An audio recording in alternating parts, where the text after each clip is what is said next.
So what is going on, guys? It's Triple G here, back with another Tribes of Midgard video, and in today's video we have a huge patch for Tribes of Midgard that has some cosmetics. It has some changes to the difficulty levels both in Saga Mode and Survival, and it also has a ton of bug fixes as well. So guys, if you enjoy this video, please consider subscribing to the channel or join us over on Twitch. We stream 5 times a week, and otherwise let's get straight into this video. So the patch notes today go through a variety of things, but the good news is you're going to be getting what looks like a free pet. The Raven Mark III pet has found its way into your collection of cosmetics. Navigate to the pet section of the customized menu to take a look at for yourself. Now basically what the blurb here says is that they are thanking you for your support during the launch of Tribes of Midgard and through some of the bugs and stuff that they have continuously tried to improve since launch themselves. I myself haven't come across too many bugs, I'll be honest with you, but this is a nice gesture of which to say thank you. So once the patch is live, you'll be able to navigate to that cosmetic section and go and pick up that new pet. Then it is on to the gameplay changes, and what they're saying here is there are some changes to both Saga Mode, Survivor Mode, some bosses and some quests. So they have added bomblings and silings to the healthing attack waves during the Fimbulwinter. This will change, should make the continuous night defenses of Fimbulwinter more challenging and more interesting for those who wish to brave the Saga Mode's late game. In Survivor Mode, that in the easy criteria, they've increased to the creature, healthing and the Jotun difficulty. It was actually a very easy cakewalk, so I can understand why they have done that.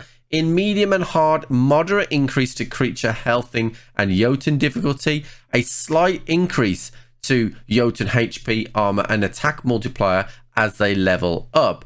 They are putting additional efforts into fine-tuning the difficulty of Survivor Mode to make it a bit more engaging and challenging for the player, both early game and as the days progress. Now, I'm going to be honest with you, I didn't think medium and hard needed turning up to make it more difficult, because I actually felt like medium was hard already. So I'll be really interested to see how these feel and whether or not that actually puts more players off than actually gets people playing it.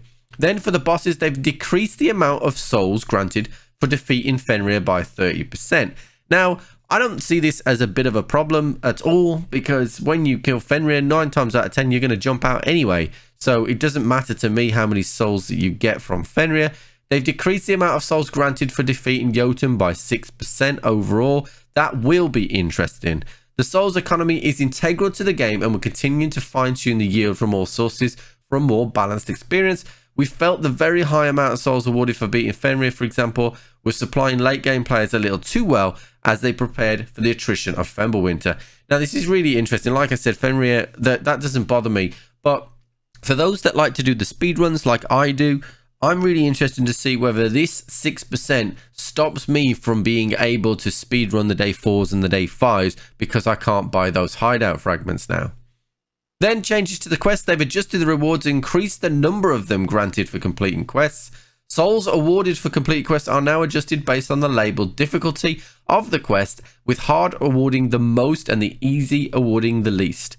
Complete quests will now respawn after 10 days, and there is a slight increase to the amount of healthings required to be defeated to complete the To Hell With You quest. Then there is a ton of bug fixes in this update. However, there is one that I do want to call out. Now, most of these bugs are for clipping or just small trivial stuff for button prompts and things like that. But there is one here that is really interesting, and that is fixed an issue where donating souls to Yggdrasil could affect the soul-powered rune.